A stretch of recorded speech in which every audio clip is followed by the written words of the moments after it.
Market अब की परवाह नहीं करती है और ये एक अच्छी चीज है। 2008 में आलमी मालियाती बहरान के दौरान हजारों ट्रेडर खौफजदा हो गए, लेकिन एक ट्रेडर था ऋषि जो पुरसुकून रहा। क्यों? क्योंकि इसने बाजार को उसके खिलाफ मानना छोड़ दिया। जबकि दूसरों ने हीरा फेरी का रोना रोया, ऋषि ने इस सच्चाई को कबूल किया, मार्केट गैर जानिबदार है। मार्क डगलस का कहना है कि मार्केट को यह भी नहीं मालूम कि आप मौजूद हैं। उसका आपके खिलाफ कोई एजेंडा नहीं है। लेकिन ज्यादातर ट्रेडर नुकसानात को जाती बनाते हैं, जज्बाती फैसले करते हैं और बाहर निकल जाते हैं। एक बार जब आपको मालूम हो जाए कि मार्केट सिर्फ मालूमात और हरकत है, फैसला नहीं, आप अपने आप को खौफ से आजाद कर देते हैं। आप एक हिकमत अमली बन जाते हैं, शिकार नहीं। आपका सबसे बड़ा दुश्मन वॉलाटिलिटी नहीं है, ये आप है। कहानी हुक। प्रिया डेटा एनालिस्ट से ट्रेडर बनी थी। वो हर तकनीकी पैटर्न को जानती थी, हर सिस्टम को बैक टेस्ट करती थी।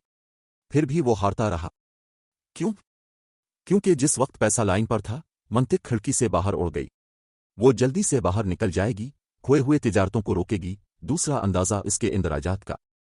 डगलस वजाहत करता है कि सिर्फ इल्म ही काफी नहीं है। आप कागज पर शानदार हो सकते हैं, लेकिन रवां तिजारत की गर्मी में आपके खौफ, अदम तहफ़्फ़ुज़ और अना अपनी लपेट में ले लेते हैं।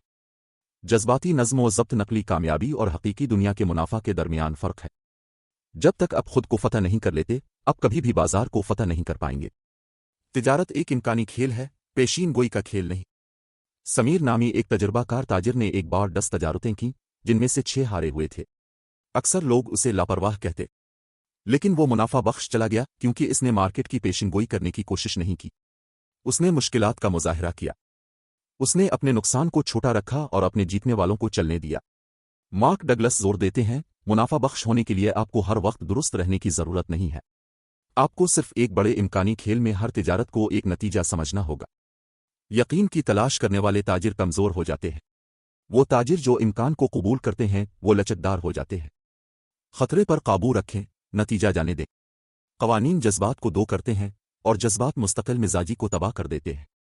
बगैर ब्रेक, बगैर स्पीडोमीटर और स्टीयरिंग व्हील के बगैर गाड़ी चलाने का तसव्वुर करें।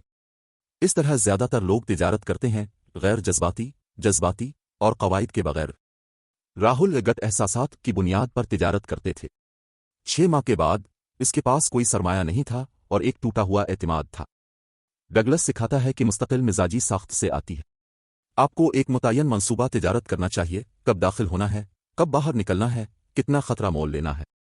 ये उसूल आपको अपने आप से बचाते हैं। जिस लम्हे आप उम्मीद, खौफ, इंतकाम की बुनियाद पर तिजारत करते हैं, आप अपना कंट्रोल खो देते हैं और आखिरकार आपका अकाउंट। अनाया के पास 5 ट्रेड जीत का सिलसिला था। वो खुद को रोके बगैर महसूस कर रही थी। 6 और तिजारत पर उसने एतमाद से बाहर अपने साइज को दुगना कर दिया और अपना आधा अकाउंट उड़ा दिया। इस एक हार ने उसे किसी भी जीत से ज्यादा सिखाया। हारना तकलीफ दे है, लेकिन यह आपका बेहतरीन उस्ताद भी है। डगलस का कहना है कि नुकसानात आपके नफ्सियाती कमजोर निकात को जाहिर करते हैं, बेसब्री, अना, नज़्म व ज़ब्त की कमी। ज्यादातर ताजिर शर्म की वजह से नुकसानात का जायजा लेने से गुरेज करते हैं, लेकिन चैंपियंस अक्कासी करते हैं। वो सिर्फ हिकमत अमली को ठीक नहीं करते, वो खुद को ठीक करते हैं। मार्केट एक आईना है। मार्क डगलस सिर्फ नसीहत ही नहीं करता, उसने आईना पकड़ रखा है। नज़्म व ज़ब्त का ताजिर यह सीखने के बारे में है कि आपके अकायद, आदात और जज्बात आपके पैसे के साथ किए गए हर फैसले को किस तरह तश्कील देते हैं। तिजारत मार्केट के साथ लड़ाई नहीं है, ये आपके दिमाग पर काबू पाने का सफर है। अगर आप ताजिर बनना चाहते हैं तो तिजारत करना सीखें, लेकिन अगर आप मुस्तकिल तौर पर मुनाफा बख्श बनना चाहते हैं तो एक ताजिर की तरह सोचना सीखें।